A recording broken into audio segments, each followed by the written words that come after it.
All right, good afternoon, everyone. Welcome to the Victoria and Esquimalt Police Board meeting of April the 19th. I'd like to begin today's meeting with an acknowledgement that we are on the homelands of the Lekwungen-speaking people, the Songhees of the Esquimalt Nations. I'd also like to apologize to the public. This is our third board meeting with no camera. Supply chain issues, we face them just like everyone else. We're assured that by the next board meeting, if all goes well, our camera will be back. For the public, I can let you know that you do have your entire police board present this evening, between those of us in the room and those of us participating online. So thank you to the public for joining us. Apologies that you can't see us. We are indeed here and doing the work. I will also note that tonight's agenda is a very light agenda. It's unusual, but that is the case. So we'll work through it, and it might be a short meeting. But as Mayor Desjardins says, we never need to worry about having a light agenda because often they are not that way. So what I need first is a motion to approve the agenda. Thanks, Jeff. Is there a seconder? Seconded by Doug. Does anyone have any additions to the agenda? Okay, seeing none, all those in favor of the agenda, are there any opposed? None are opposed, that carries. Next, adoption of the public board meeting minutes of March the 15th. Could someone move the minutes for adoption? Thank you, Charla. Seconded by Bella. Are there any corrections to the minutes? Okay, seeing no corrections, all those in favor of the minutes? Are there any opposed? None are opposed, that carries. Okay, we're gonna go next to our Chief Constable update. There are some written down things in the report, which are fine and there for your information. Chief, if you can give a highlight of what you've been up to and what you're working on in addition to what's written down there. Sure, excellent, thank you, Chair. I will, as you mentioned, I'm going to start off just on page 4 and just pick out a couple of the highlights. I attended on March 17th, between the last board meeting and this board meeting, attended the Victoria Police Reserve class swearing in ceremony. In fact, tonight there's a new class that I'm going to be welcoming that started 2 weeks ago. And so we'll be welcoming them to Vic PD and to their 3.5 months of training. I presented to the Victoria Region Newcomers Club up at the University of Victoria. I participated with the Dunahee family in the 31st annual Michael Dunahee Keep the Hope Alive run in the township. And also had an opportunity to present to the Greater Victoria Chamber, their policy and advisory committee. Attended the Saanich Police Department retirement ceremony for Chief Scott Green. Had the pleasure of attending and issuing a Civic Service Award to Pam, who was walking down the street one evening and saw that there was a domestic dispute going on and the male was yelling, and this turned into an assault against the female that was quartered in a bus shelter. And she went running across the street and waving her arms and was able to distract the male enough that the assault stopped, and she was able to phone 911, provide a really good description to the point where we were able to locate this male several blocks away, and he was arrested. It's one of the Civic Service Award ceremonies where I've never seen somebody that was so proud of what they had done and how appreciative she was that the Victoria Police Department was acknowledging her heroic actions to kind of step forward and do the right thing at a time of need for this for the female that was in distress. Last week was also Emergency Service Dispatchers and 911 Awareness Week. I took an opportunity to go up to ECOM and thank the staff for all the work that they've done. Ended up this weekend was a busy weekend for me. A number of events. I dropped the ceremonial puck at the Victoria Royals hockey game on Friday night.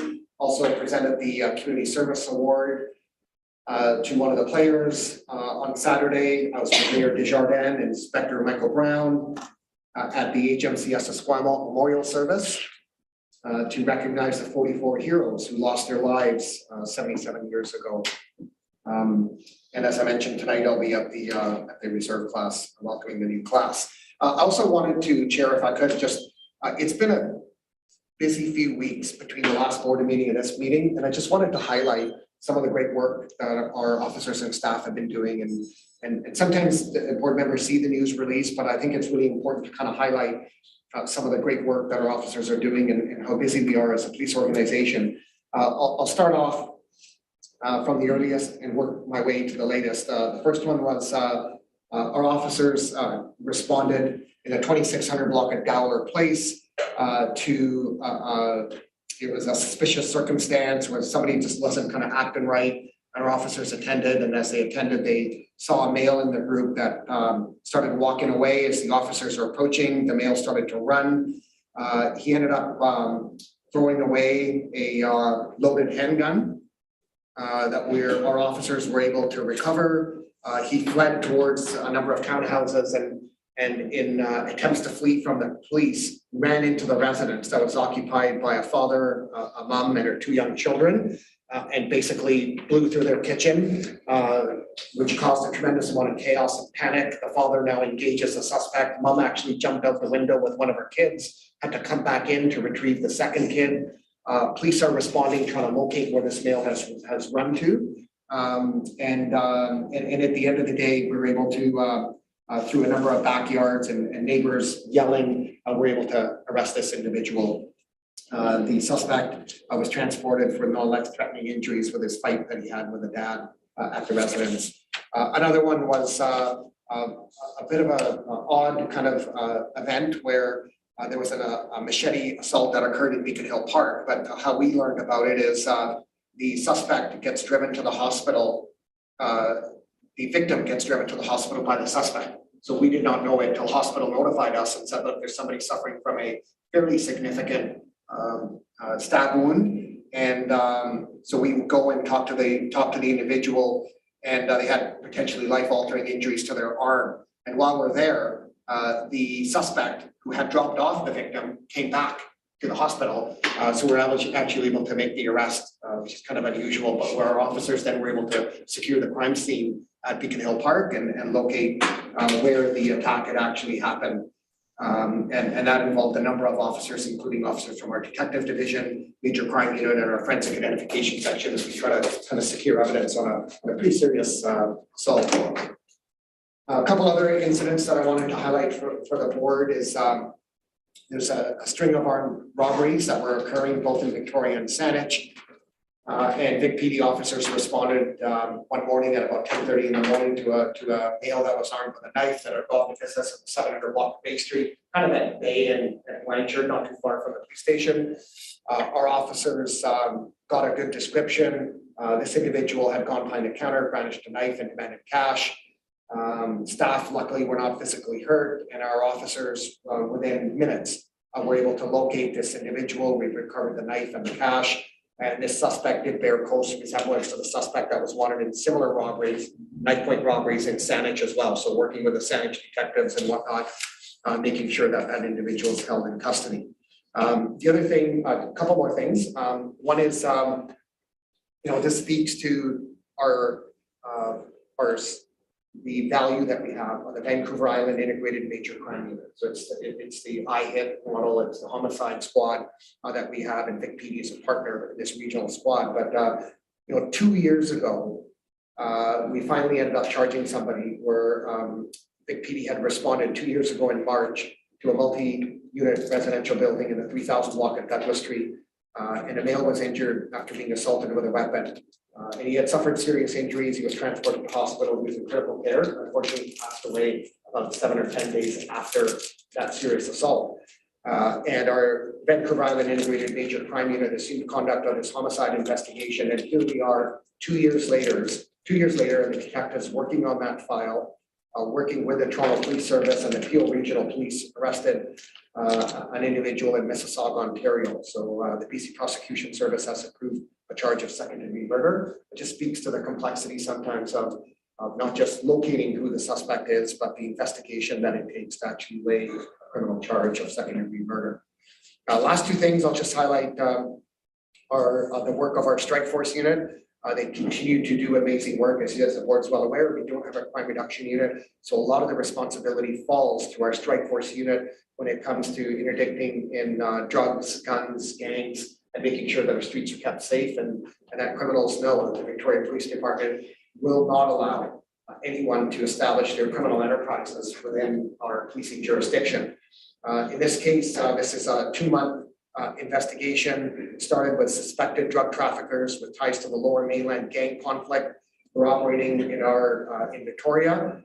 We did several weeks of investigation, and then to the assistance of our analysis intelligence section, the assistance of our Greater Victoria Emergency Response Team, we're able to execute a search warrant on a residence in Colwood and another residence in Vic PD's jurisdiction, and also on 2 vehicles. And at the end, we ended up seizing 8 kilograms of drugs, including 1.5 kilograms of fentanyl, cocaine, methamphetamine, and also seizing 8 rifles and a handgun, which was accompanied by magazines and ammunition. Like this is really, really good work. In addition to that, $105,000 in Canadian currency. So highly profitable for many of these organized criminals that are coming to our city, and it sends a strong message to them to let them know that the PD is watching what they're doing. And the last one I'll just comment on is just a number of protests that we've seen within Vic PD's jurisdiction, and just how extremely proud I am of all of our officers and staff. It's been a full team effort. Many people work behind the scenes, from our operations planning folks to intelligence gathering, to our liaison officers who are always connecting with the organizers and asking them, how can we make sure that your protest is safe and it's peaceful and lawful, and ensuring that if they cross the line that they're told that there are going to be consequences. And with a number of protesters happening and the frequency of them, including the Freedom Convoy, which I traveled from all parts of Canada to come to the legislature, and there was indication that they may have an occupation similar to Ottawa. Just extremely proud of how our officers managed that, allowed people the right to protest safely, but also drew a line of what was going to be appropriate and what we weren't going to stand for. And really, the telltale sign is how we were supported by the public in the balance that we took in again, balancing the people's rights to protest, but also not allowing an occupation to take place, and just recognizing that public safety is paramount, including the 3 individuals that we ended up arresting that blocked morning rush hour traffic at Douglas and Hamilton by Mayfair Mall, giving them lots of warning to leave and let them know that they're going to be subject to arrest if they continue to block traffic. A number of those individuals abided by the police direction and moved off the streets. 3 didn't and ended up being arrested. So that's the update that I have, and I'm happy to take any questions. Thank you, Chair. Thanks, Chief. Thanks for those updates and for all the good work of the department. Are there any questions on the operational updates that the Chief has provided? Okay, thank you then, Chief. If you could move on to talk about the equity, diversity, and inclusion work you're doing both in the community and in the department. Sure, perfect. And so I'm just going to be following on the bottom of page 4 and the top of page 5 in my written report. So a number of events that I've attended, as we all know, that with the relaxation of the COVID restrictions, many face-to-face events are taking place. And the first one was a virtual meeting that Vic PD attended with our Indigenous leaders and with other community reps, just to further our Indigenous canoe project. So the Vic PD have kindly been donated a canoe. We are working with both the Squamish Songhees Nation on what the artwork would look like, what the protocols are to launch the canoe, and to make sure that we use the canoe to bridge our continued relations that we are doing with our Indigenous community. Also attended a virtual meeting with Being Muslim in Victoria. Mayor, you're at that meeting, and those are really positive meetings, and there's a number of recommendations that I've taken to area chiefs to support through the Diversity Advisory Committee of how we can advance the work of supporting our Muslim community. Attended the Aboriginal Coalition and Homelessness Relationship Building event with a number of other Vic PD officers and staff. This event was actually Haunted Mini Golf just on Yates Street. Very well attended, highly engaging, lots of laughter and lots of opportunity to build really strong relationships through just a fun event like mini golf. We had Constable Kenny Featherston retire after 30 years at Vic PD, who's an Indigenous officer. And so, and very well connected to Esquimalt Nation. And so I had reached out to Chief Rod Thomas. And so Esquimalt Nation sent Lekwungen dancers, and they had a blanketing ceremony. We had probably 50 to 60 Vic PD staff. Our staff agreed to come in earlier because Sergeant Featherston works on a patrol watch. So we were worried that they'd have to respond to calls and it would dwindle. So the officers actually came in an hour early, knowing that it was an important ceremony that they wanted to be here for, and they wanted to attend to support Sergeant Featherston's retirement. So that was well attended. The final two things are I've participated online in the Kiros blanket exercise, but I never really had done one in person. And so I had an opportunity when I was with the Canadian Association of Chiefs of Police.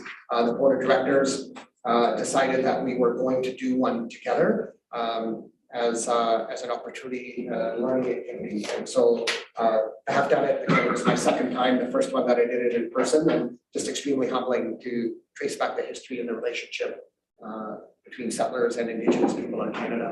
And then the last one is on Sunday for my South Asian community. It's the Saki weekend. And so I was up at the Sikh temple, just kind of sharing in the festivities and making sure I was there in uniform. Just they asked me to kind of come in uniform to just kind of engage with youth and just kind of celebrate Saki. So that's the update that I have. I'm happy to take any questions, Chair. Thank you. Thank you, Chief. Are there any questions for the Chief? Okay, one, not question for the Chief, but you know, the board's priorities strategically involve educational opportunities for the board. And so if I could suggest to the Chair of Governance at some point in the next 6 months that the board undertakes a blanket exercise together is very powerful, and maybe board and senior command team all together. We did it at the city with our senior leadership team and senior and council. So just I'll put that out there. Yeah, Charlotte. I have done the blanket exercise, and I would highly suggest that it would be not mandatory, just because sometimes it can be emotional for people and other people might not be emotional. And sometimes I think that there could lead to judgment, even if it's not meant to be there. So if people did not want to participate in the Vic PD blanket exercise, that potentially they could do so elsewhere. Well, yeah, I don't think it would be mandatory. Thanks for raising that, but an opportunity for the. I did one at a conference I was presenting at, and I had no peers. And I actually felt like I could actually enjoy it far more. And at my old work, my CEO had never taken it before, and I came back to the office and I had said, if you're gonna do this, maybe, like, I just think it becomes, it's very personal, but it's also a professional environment. So I just think that it should be something that if someone wants to participate and maybe not with peers, that they could do so elsewhere. Okay, yeah, that's a good point. So I just wanted to put that out there. And Chief, really, thank you for participating. You have to make yourself quite vulnerable in those settings and to really go into a deep learning environment. So thank you for doing that, and thank you for sharing that with us. Extremely humbling, as you know. All right, we are turning now to committee updates, and there is just governance that has a motion, and then I think Sean, who's the chair of the governance, would also like to share a motion that's going to be going forward to BCAPD. So Sean, I'm going to turn to you as governance chair to move the recommendation here. Great, thank you very much, Mayor. I'm just going to go to my agenda here for a minute. Sorry to call me around screen, so I apologize. Yes, so we have a couple of motions that I'd like to bring forward. One is the reappointment.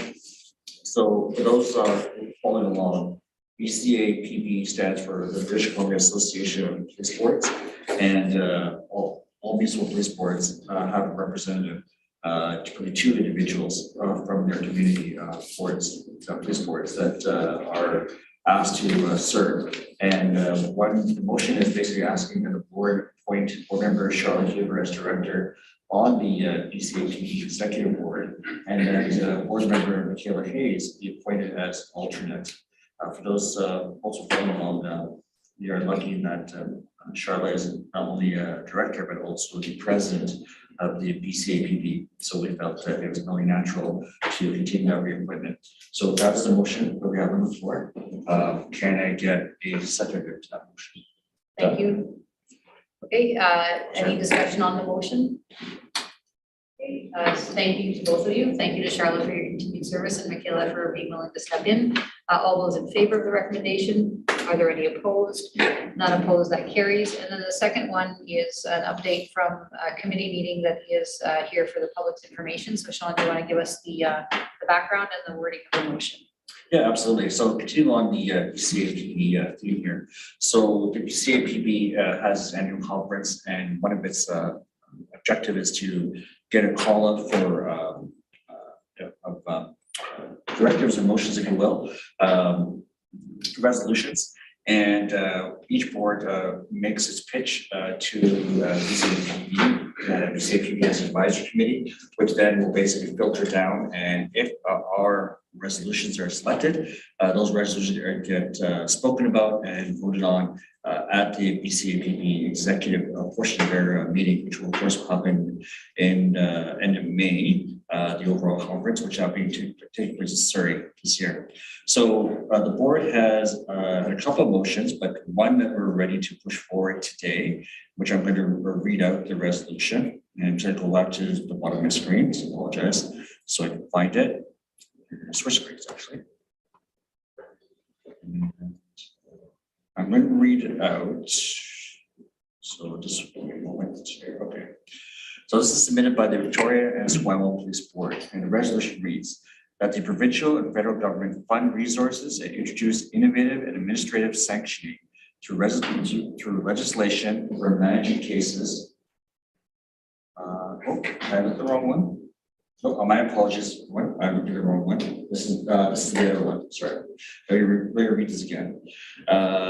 This is the choice of jumping on the screen, so I apologize. The resolution is this: that the BC Association of Police Boards formally requests that the Ministry of Public Safety and Solicitor General confirm the BCAPB to prioritize and properly administer and/or action relevant recommendations that come forward from the report from the Special Committee on Reforming the Police Act. So that is what we'd like to. Does the motion like to have chair put forward and like to get a seconder for that, please? Actually, it doesn't need a seconder because it's already been It's already passed. done? This is just kind of the rise and report on the motion. Thank you very much for clarifying. Appreciate that. No problem. Okay, thank you. We are now going to move on to finance, and we have two reports here for the public's digestion, as it were, the monthly overtime report and the monthly financial report. So I'll turn to our finance chair, Doug, and see, Doug, if there are any general comments you want to make, and then I'm going to ask Mr. Hercombe, who's the controller, to walk through each of the reports independently. Thank you, Chair. I cannot add anything to these reports other than introduce you to Steve, our controller, who would probably provide some brief overview, and then we can entertain questions. Okay, thank you. And for the public, we're on page 7 of 27 of the agenda. So we'll start with the overtime report. Steve, can you walk us through the highlights or the lowlights, as it were? Sure. So this is a monthly report that we produce for the board, and this one brings us up to March 26th. So approximately 23% of the way through the payroll year, where 30% of the budget spent so far. So we are over budget on overtime. There are a few reasons behind this, and I'll just go through them. Really, there's two drivers here. One, the main one is frontline overtime, and that's mostly patrol, beat and bike. As you can see in the report, patrol overtime is at $428,000, which is more than 1/3 of the way through the total annual budget.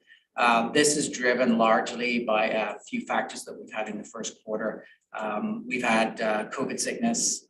We still have a number of vacancies in our police positions. And also we're still dealing with high levels of officer injuries. So although these overtime amounts are over budget, they are offset by, they will be offset by being under in wages and benefits, because we still continue to have vacant positions in our front line. The other aspect that we have as driving overtime right now is protest costs. As everyone's aware, in the first quarter, we had a significant amount of protest costs. However, we have been working with the province to recover this. And we did recover $167,000 for 2021 that is recorded as a recovery in this year. We have also worked with the province to recover a further $386,000, and I can just confirm we have actually received those funds now.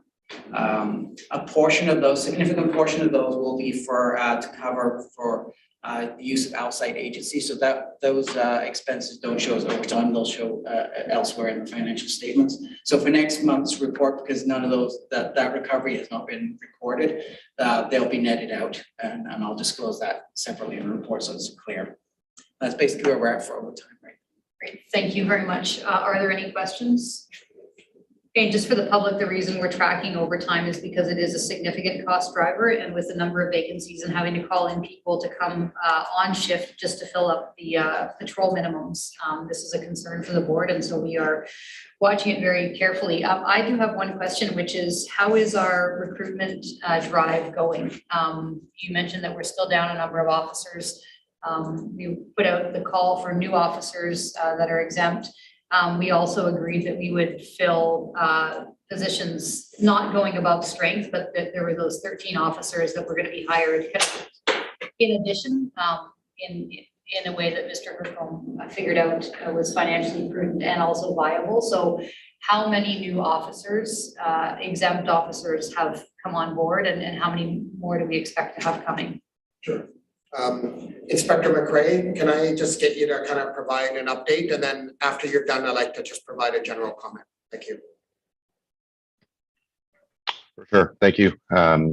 So happy to say that we have had 3 new exempt officers start in the last couple of months. I don't want to make any predictions of what's coming, but we're very hopeful between now and before the kind of the official start of summer, I guess the end of the school season, that we have an additional number that we'll be able to start at that time. But I don't want to jinx it, to be really honest with you. Yeah, fair enough. Well, unfortunately, each time we have made a little bit of progress, you may have noticed in February, so it would have shown up in the March. I believe it was in the March minutes. In February, we did have 2 officers who resigned to leave to other agencies that I would say were unexpected. We didn't think those were going to come. So, 2 steps forward, 1 step back is the kind of the unfortunate piece to that. Thank you. Thanks for all your work in that regard too. Chief, you wanted to add something? Yeah, sure. Just 2 things. Thank you, Chair. So one of the things that Deputy Laidman and Inspector McRae are doing is we cannot continue to do more with the same amount of people. So one of the things we were going to do is, as the board is well aware, is to enhance the capacity of our Human Resources Division. The timing is not great because our Human Resources Division is going through what I would call a modernization process. We are introducing a new software program and a new system that is going to expedite and modernize how human resources is managed. And there's a number of modules and training that's required, and it's basically a hands-on project, although there's a consultant that's kind of helping us through this.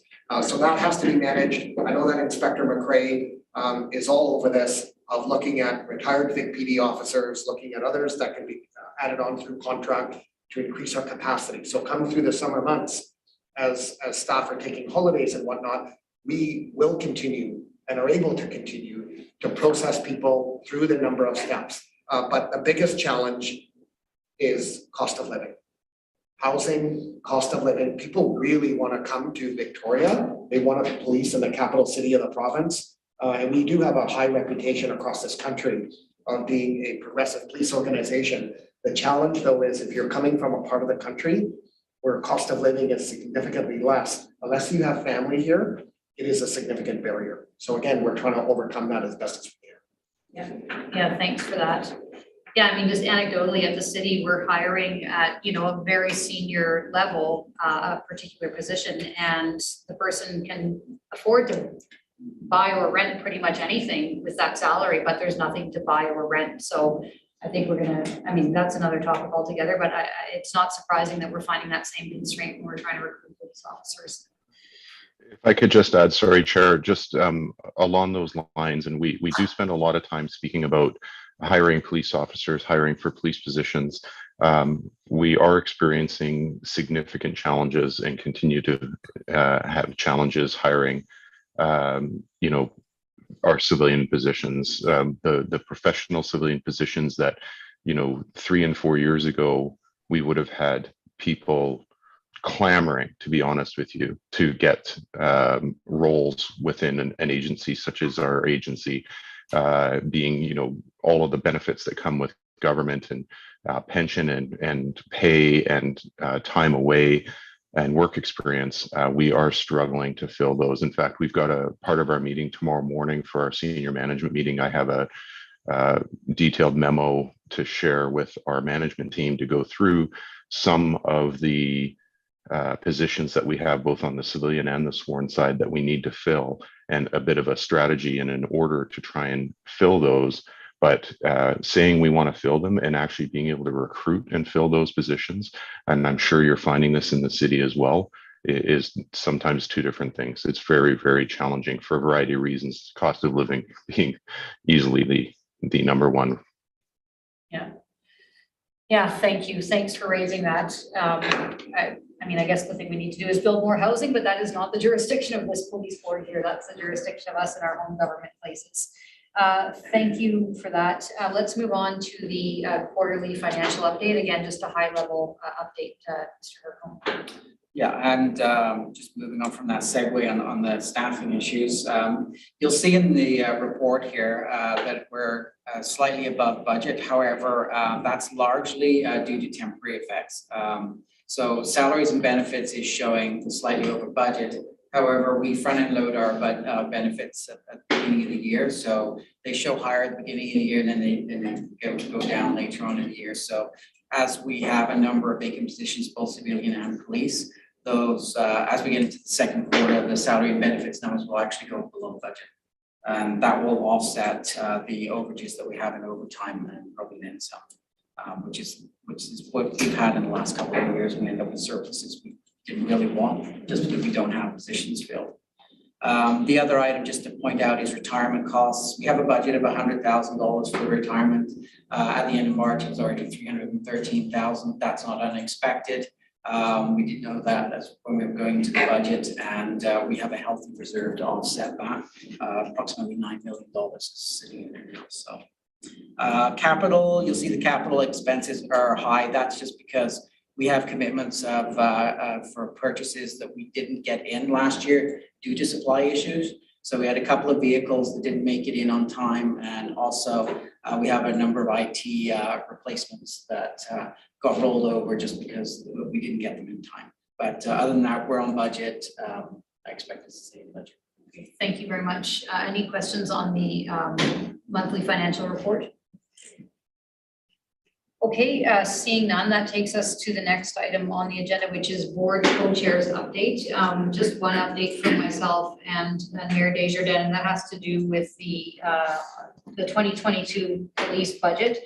The finance committee met 2 weeks ago and made a recommendation to the board to pursue a section 27 to the province, which means to get the province to look at were the 10 positions that were put forward by the police board necessary, and to have adequate and effective policing in the province, and should they be funded. That because of the time sensitive nature of that, and because it usually takes the province some time to make that determination, right after the finance committee, we convened a board meeting, which is the prerogative of the board to be able to do, and decided at that board meeting that we would indeed write a letter to the province asking for a section 27 review of the budget decision coming out of Esquimalt Council.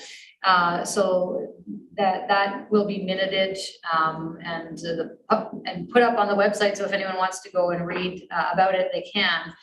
But just we wanted to rise and report very publicly here that decision was made at an open board meeting, even though it was a board meeting convened right after committee, just because of the time sensitive nature. So we hope that that process will not take the same 18 months that it's taken in the past, and that we'll have an answer one way or the other, because the board needs to have resources in order to resource the department in order to keep our communities safe. So that is just a public report on that. Did you want to add anything? Okay. Very good. Next is BC Association of Police Boards Directors update. And again, as we noted earlier in the meeting, our president and rep is Charlotte Huber. So any updates on BCAPB for the board? We're just in the midst right now of coordinating our upcoming in-person conference. Our theme is reconnection, and there's a lot of moving parts there, but I'll leave it at that. Okay, thank you very much. Next item is board member engagement update. And again, this is an opportunity for board members to share any engagement they've had with any organizations or public entities as in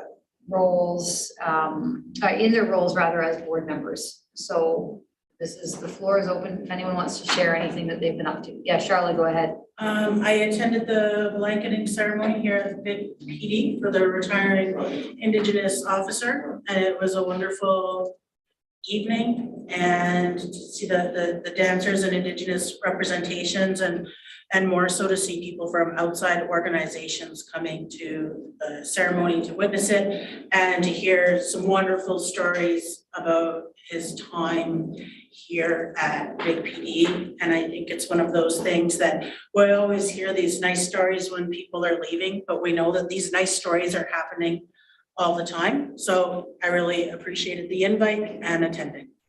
Thanks for attending, Charlotte. Anyone else with updates? Yeah, Sean.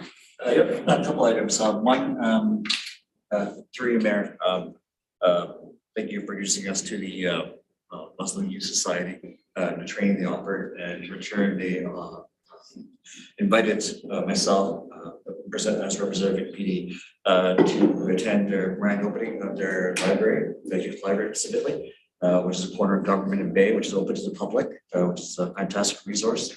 So that was really quite wonderful to see that we have social diversity in the community, and many of the people in the space were from recent refugees from Afghanistan, Syria, what have you. So we see that young children are sort of coming to Victoria and sort of obviously sort of finding their new way, new path, but also knowing that there's resources there for them and their own culture, which is quite nice to see. And there's robust funding for that. So it's actually really cool to be part of that event. Also, recently I was just talking to some business owners in Victoria who are in policing public safety, and as things are opening up again in COVID, sort of getting back in touch with some of the businesses. And I can say that with Inspector Carolee Jones through Senior Management, we'll be talking to the businesses and having discussions. The CRO division, the Community Resource Office division, which is sort of responsible for those dialogues, and we will have more dialogues with the businesses. I think it was, when I attended the meeting, it was very positive, they're very supportive, and they understood the pressures and the sort of the constraints that PD has. But overall, they were willing to work with the department and find solutions and see what they can do to help better serve their community and also provide adequate public safety to their customers. Thank you for that, Sean. Any other updates from anyone? Okay, I think two opportunities for upcoming board member attendance. One, and we would have all received an invite, May the 3rd, which happens to be right before our committee's meeting at 8 a.m. There is a new officer recruit swearing in ceremony. So we're all invited to participate in that. And then Colette, is the April the 26th event, is that happening? And are there any details for the board? Sorry, which April 26th event are you referring to? I had a hold in my calendar for a reserve appreciation. Yeah, Chief? Yeah, got it. It's National Volunteer Week, and there's going to be a ceremony for our volunteers. And so it is supposed to be at 6:30. It's in our briefing room here. That's the information that we have, and we'll certainly let you know if that changes, but it's 6:30 at Big PD in our briefing room on the first floor. Okay, maybe send a formal invite to the board so that they can, any board members who wish to attend. We'll confirm with Mr. Mark McIntyre. Let's see him on, we'll confirm. before Okay, we send it. perfect, excellent. Okay, thank you very much. So that takes us through to new business. The items I and J are just here for our information. We do a quarterly update on the strategic priorities, but that is not today. So next is approval of board attendees. There's 3 conferences here that are options for board members. And so Colette, should we turn it over to you to work through who's going to where?